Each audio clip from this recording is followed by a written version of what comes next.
संघर्ष में झोंके, लिखे संविधान में अधिकार दिए और वही बाबा साहब का अंगुरी अपने देश का लोगों को। मैडम, हम लोगों की विशिष्ट अतिथि डॉक्टर गीता साकिया जी और डॉक्टर नीता सरन जी, जो प्रोफेसर है राजकीय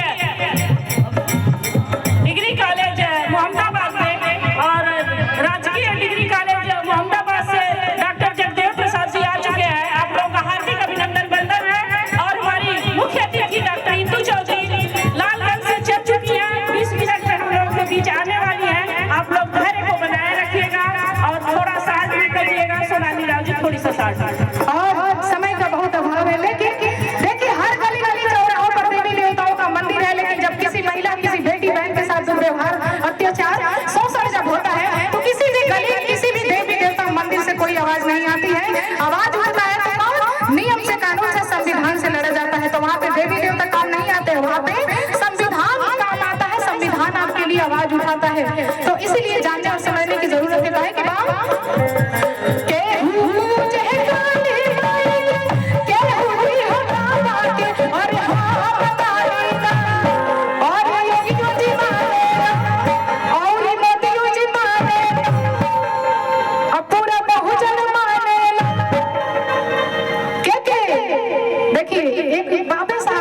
कि जिनके बिना किसी का दाल गलने वाला नहीं है, खास करके इलेक्शन जब नहीं चला तो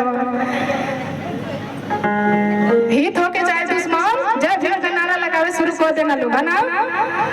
तो ऐसे आदरणीय सरिता बौद्ध मैडम जी की तरफ से लाखों करोड़ों का पुरस्कार है। लीलावती बौद्ध जी की तरफ से बहुत बहुत साधुवाद। आप सादर जय भीम नमो बधाई करती हूँ। तो ऐसे कहे कि हाँ अरे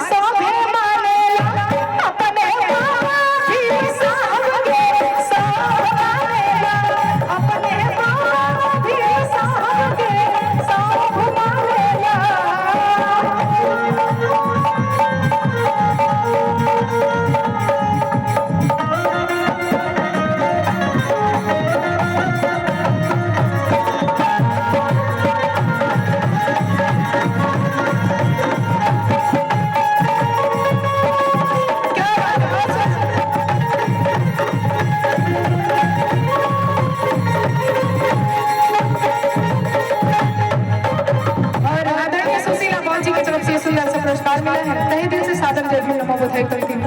और कहे कि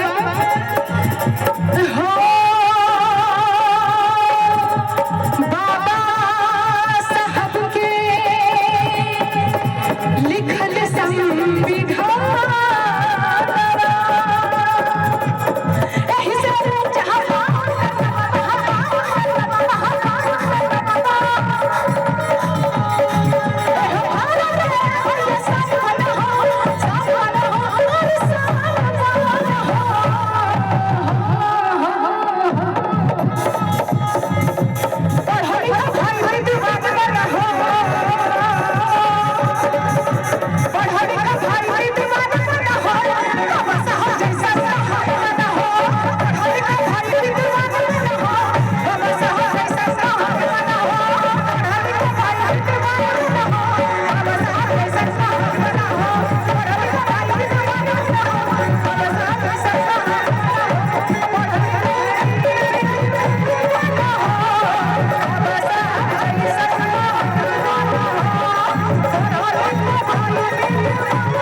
निवेदन करती हूँ कि आप आए और संविधान के महत्व को कम समय में बताएंगे।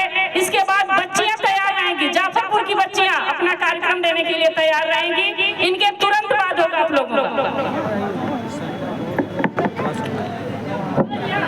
मन की बधी उमंगे असहाय जल रही है, मन की बधी उमंगे असहाय जल रही है, अरमान आरज़ू की लाशें निकल रही है, भीगी खुली पलकों से रातें गुजारते हैं, भीगी खुली पलकों से रातें गुजारते हैं। सोती है जब वसुंधरा तो उनको पुकारते हैं, इनके लिए कहीं से निर्भीक तेज ला दे, इनके लिए कहीं से निर्भीक तेज ला दे, पिघले हुए अमल का अमृत इन्हें पिला दे। उन्माद बेकली का उत्थान मांगता हूँ मैं, विस्फोट मांगता हूँ, तूफान मांगता हूँ मैं, बाबा साहब अम्बेडकर का असली संविधान मांगता हूँ, संविधान मांगता हूँ। सबसे पहले दुनिया को शांति का संदेश देने वाले कौड़ा के सागर तथागत गौतम बुद्ध जी के विचारों का अभिवादन करते हुए उनके चरणों में श्रद्धा का सुमन अर्पित करता हूँ। साथ ही साथ भारत के अंदर धार्मिक मान्यता प्राप्त सामाजिक बुराइयों के खिलाफ अपने आवाज को बुलंद करने वाले संत कबीर, संत रैदास, संत गाडगे जी महाराज, गुरु घासीदास, संत जोसेफ जी, संत तुकाराम, सभी संतों के विचारों को आज भी समुच्चय समाज के लिए जरूरत महसूस करते हुए इस देश की प्रथम शिक्षिका माता सावित्रीबाई फुले, सामाजिक क्रांति के अग्रदूत ज्योतिबा फुले, सामाजिक क्रांति के योद्धा नारायण गुरु जी और भारत में अंधविश्वास के खिलाफ अपने आवाज को बुलंद करने वाले पेरियार रामास्वामी नायकर, आरक्षण के जनक छत्रपति साहू जी महाराज, करोड़ों करोड़ों दलितों, शोषितों, पिछड़ों को जुबान देने वाले, भारत को संविधान देने वाले परम पूज्य बोधिसत्व, विधि के विधाता और भारतीय संविधान के निर्माता बाबा साहब डॉक्टर बी.आर. अम्बेडकर जी के विचारों का अभिवादन करते हुए उनके चरणों में श्रद्धा का सुमन अर्पित करता हूँ। दागो नहीं, दुनिया को बदलो, महापंडित राहुल सिंह सिद्धियार्थ और गरीबी से अधिक सामाजिक अपमान खटकता है। पेरियार नरेश सिंह यादव के इस विचारों का अभिवादन करते हुए DS और BDF और बहुजन समाज पार्टी के संस्थापक, राजनीतिक के 21वीं सदी के महानायक मानव काशीराम साहब को विचारों को खैर अकीदत पेश करते हुए आज जो संविधान दिवस समारोह का कार्यक्रम मनाया जा रहा है, माता सावित्रीबाई फुले शिक्षक प्रशिक्षण संस्थान की अध्यक्षता आप बिंदु गौतम जी और उसके संस्थापक आप विनोद भाया जी ने जो ये पहल करके और हर साल एक महिलाओं को अधिक से अधिक बुलाकर इस कार्यक्रम को ऑर्गेनाइज करने का जो काम करते हैं, ये संविधान के को विचारों को आगे बढ़ाने का काम करते हैं, ये सामाजिक परिवर्तन की कड़ी है। इन्हीं कड़ियों के कार्यक्रम के मुख्य अतिथि जो हम लोगों के बीच में उपस्थित नहीं है, इस कार्यक्रम के मुख्य वक्ता डॉक्टर मीना सरल जी जो आप राजकीय PG कॉलेज मोहम्मदाबाद गोहना 9, आप मुख्य वक्ता, दूसरी मुख्य वक्ता डॉक्टर गीता साठ जी प्रोफेसर सिविल नेशनल कॉलेज आप आजमगढ़ तीसरी मुख्य वक्ता नहीं है, और इस कार्यक्रम में चौथे मुख्य वक्ता के तौर पर हम लोगों के मार्गदर्शक, साहित्य से बहुत ही हम लोगों का भी लगाव है और आप साहित्य के क्षेत्र में अच्छा कार्य करते हैं। हमेशा 2 महीने 4 महीने पर आपकी कुछ न कुछ लेखनी के माध्यम से किताबें आया करती है। Doctor B.R. बुद्धगिरी जी का साहित्यकार बरेली जो गाजीपुर के रहने वाले हैं, इस मंच पर मैं उनका हार्दिक अभिनंदन वंदन स्वागत करता हूं। इस कार्यक्रम की अध्यक्षता कर रहे सरदेश संतलाल आनंद जी सीनियर टेनर बामसेफ और इस मंच पर विराजमान मिशन के राष्ट्रीय गायक जो समाज में दिन रात तक समर्पित रहते हैं, आप सरदेश रविराज बौद्ध, प्रीति बौद्ध जी, सोनाली राव जी, और इस कार्यक्रम में समस्त माताएं और बहनें में सभी को नामों को लगभग जानता हूं, सभी से परिचित हूं। बहुत लंबा भाषण न देते हुए 2-3 बातें छोटी छोटी कह के मैं अपनी बातों को समेट लूंगा।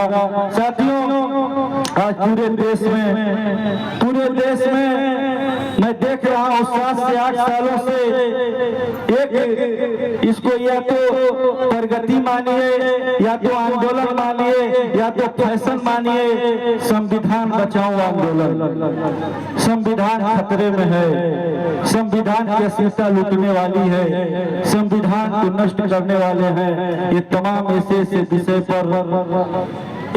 विषय पर रोज विचार गोष्ठी, रोज विचार रखे जा रहे हैं और संविधान को बचाने का वो भी आंदोलन कर रहे हैं जो संविधान को नष्ट करने के लिए, संविधान को खत्म करने के लिए दिन रात तत्पर समर्पित हैं।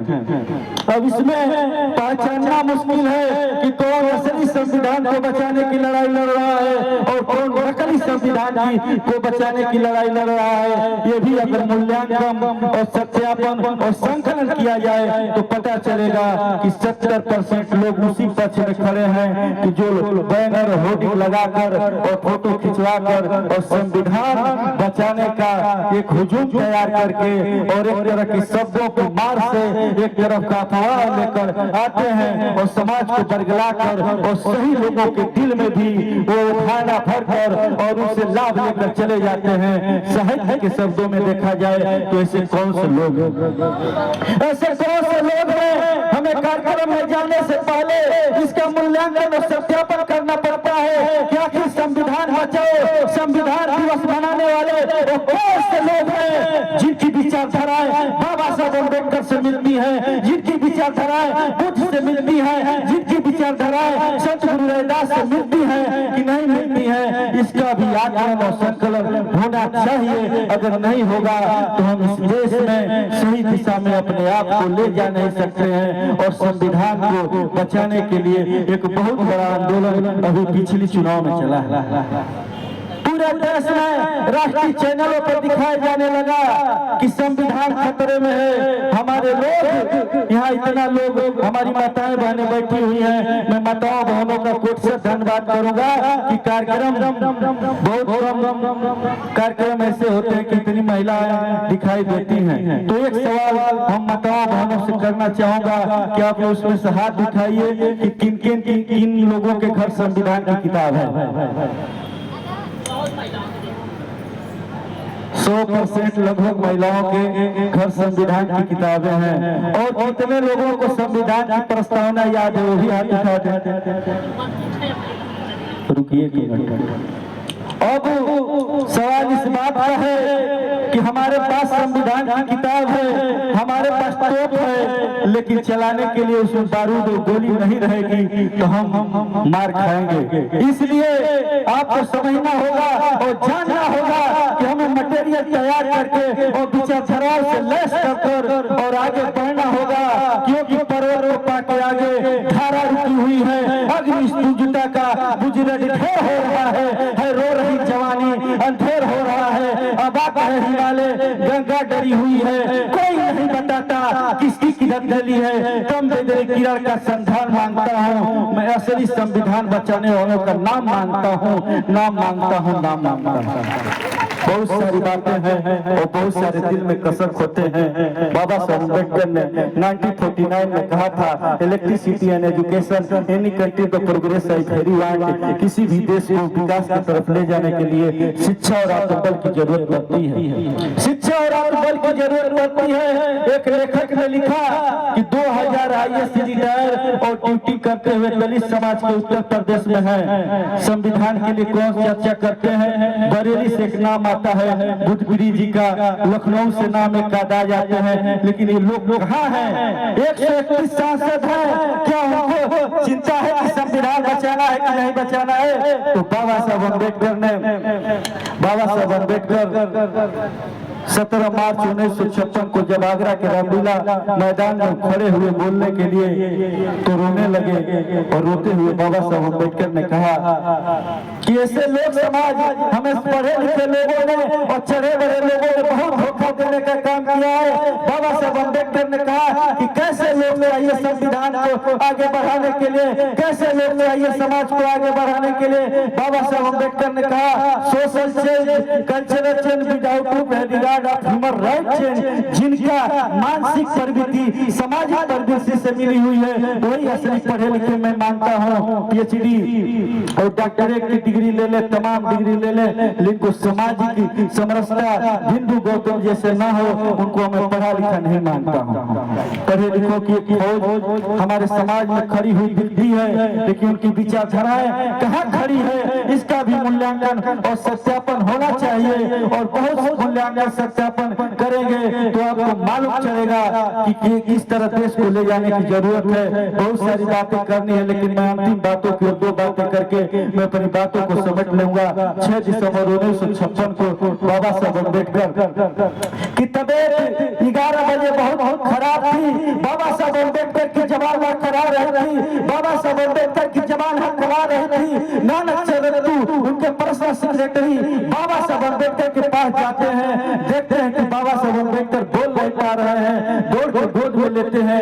बाबा साहब अम्बेडकर आपको क्या हो गया है? तो बाबा साहब अम्बेडकर की जवान लड़खड़ा रही है और बाबा साहब अम्बेडकर की आंखों में आंसू है। कहते हैं कि नानक मेरी बहुत तबीयत खराब रही है, मैं जी नहीं पाऊंगा, स्वास्थ्य मेरा साथ नहीं दे रहा है और मैं दुनिया को छोड़ के लग रहा है चला जाऊंगा। तो उन्होंने कहा कि मैं भी डॉक्टर को बुलाता हूँ।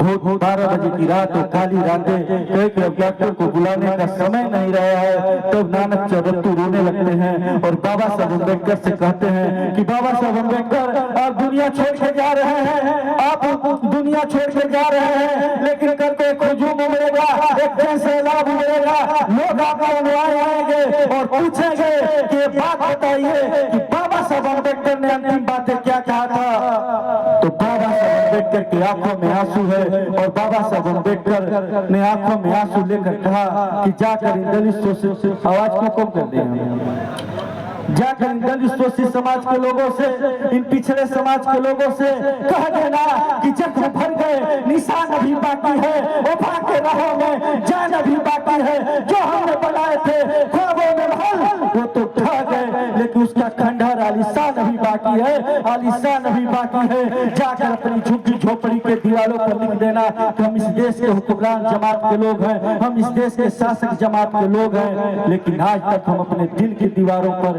घर की दीवारों पर लिख नहीं पाए कि देश हमारा है। कोई संविधान बचाने के नाम पर आकर अपना एजेंडा खड़ा करता है। तो जो हम संविधान की किताब रखे हैं, प्रस्तावना याद नहीं है, आर्टिकल याद नहीं है, तो हमको भुलवा कर वो वोट लेकर चला जाता है। ऐसे लोगों से सजग रहने की जरूरत है और सजग नहीं रहेंगे तो दिन दूर नहीं है। याद करिए उन दिनों को कि आपकी लड़ाई लड़ते लड़ते संत श्रोमणी गुरु रविदास के पेट में खंजर मार दिया गया। आपकी लड़ाई लड़ते लड़ते संत कबीर को मगहर में ले जाकर हाथ पैर काट दिया गया। आपकी लड़ाई लड़ते लड़ते माता सावित्रीबाई फुले के ऊपर गोबर से मारा गया। आपकी लड़ाई लड़ते लड़ते आपकी यारी रामास्वामी नायकर को ट्रैक्टर में बांध कर 1 किलोमीटर खर्च खींचा गया। आपकी लड़ाई लड़ते लड़ते बाबा साहब अम्बेडकर को मारने की साजिश की गई। सराय में कौन लोग थे? आपकी लड़ाई लड़ते लड़ते 1995 में सुश्री बहन कुमारी मायावती को मारने की साजिश की गई थी। वो कौन सी ताकतें थी? आज भी वो ताकतें जिंदा है। इंद्र कुमार मेघवाल को पानी छूने पर कौन सी मारने का काम किया? वो कौन सी ताकतें हैं? मोच रखने पर जितेंद्र मेघवाल की हत्या हुई, वो कौन सी ताकतें हैं? मणिपुर में हमारी बहनों को नंगे घुमाया गया, वो कौन सी ताकतें कल थी? आज भी वो ताकतें जिंदा है। अगर इन ताकतों को बचाना चाहते हैं तो आपको संविधान के पूरे आर्टिकल याद होनी चाहिए। बाबा साहब अम्बेडकर का बुद्ध और धम्म की बातें याद होनी चाहिए। इन्हीं सब बातों के साथ इधर से घंटी बज चुकी है। इन्हीं सब बातों के साथ कि विश्वास सरोवरा का तूने खो दिया तो आसन मौत की गहन घोष गढ़ जाएगी। विश्वास सरोवरा का तूने खो दिया तो आसन मौत की गहन घोष गढ़ जाएगी। अगर बाढ़ बांधने से पहले पानी सूख गया तो धरती की छाती में दरार पड़ जाएगी। जय भीम, जय भारत, नमो। पीड़ा है मन में। बहुत बहुत आभार साथ।